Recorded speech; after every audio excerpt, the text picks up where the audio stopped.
Hanapin ninyo ang mga nawawalang tupa. Maligayang araw ng Miyerkules, mga kapanalig. Ito po si Sister Rose Agtarap ng Daughters of St. Paul para sa mabuting balita. Tayo na't magnilay ng Ebanghelyo ngayon.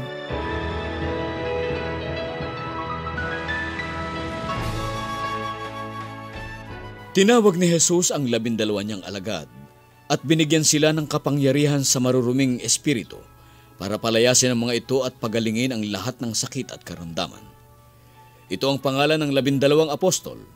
Una, si Simong tinatawag na Pedro at ang kanyang kapatid na si Andres, si Jaime na anak ni Zebedeo at ang kapatid nitong si Juan, sina Felipe at Bartolome, Tomas at Mateo na taga-singil ng buwis, si Jaime anak ni Alfeo, at si Tadeo, si Simong Cananeo, at si Judas Iscariote na magkakanulo sa kanya.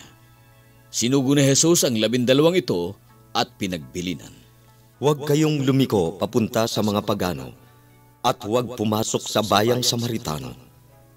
Hanapin ninyo ang nawawalang tupa ng sambayanan ng Israel.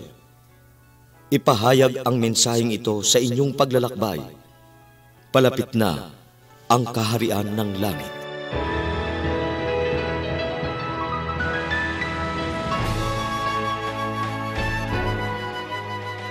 Sa paghirang ng ating mahal na Jesus Maestro sa mga alagad, iisa ang kanyang pangarap sa kanila, ang magpangaral ng kaharian ng Diyos.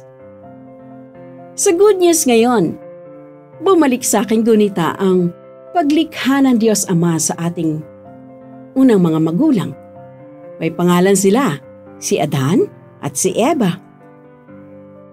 Nilikha niya sila na may katangi-tanging talino at ginawa silang tagapag-alaga ng hardin ng Eden. Anong ibig sabihin ng Eden? Ito ang earthly paradise, ang earthly garden of God.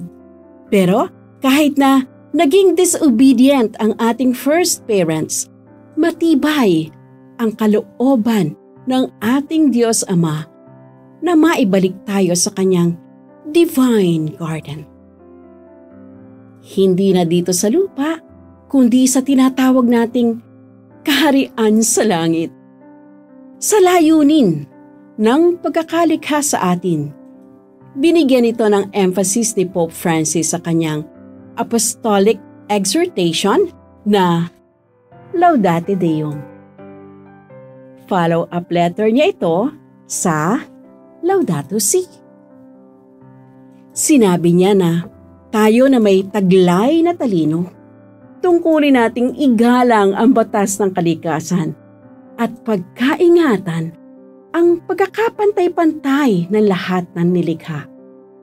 Kung maisa sa katuparan natin ito, dahan-dahan nating masusugpo ang global warming na dahilan na mga nakapipinsalang baha at soil erosion, na mga nakanunuot na radiation mula sa supertinding sikat ng araw.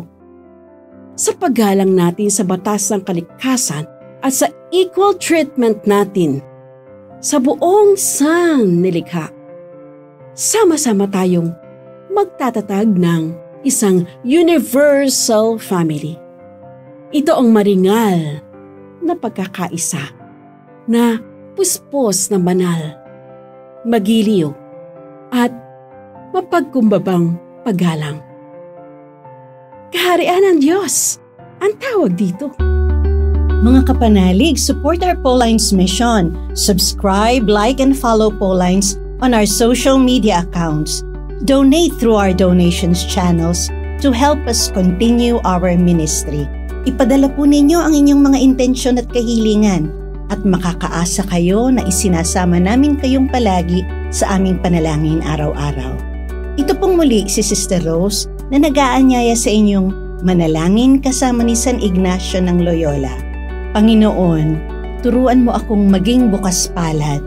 Turuan mo akong maglingkod sa iyo na magbigay ng ayon sa nararapat, na walang hinihintay mula sa iyo, na makibakang di inaalintana ang mga hirap na dinaranas, sa tuwin ay magsumikap na hindi humahanap ng kapalit na kaginhawaan, na di naghihintay kundi ang aking mabatid na ang loob mo'y siyang sinusundan.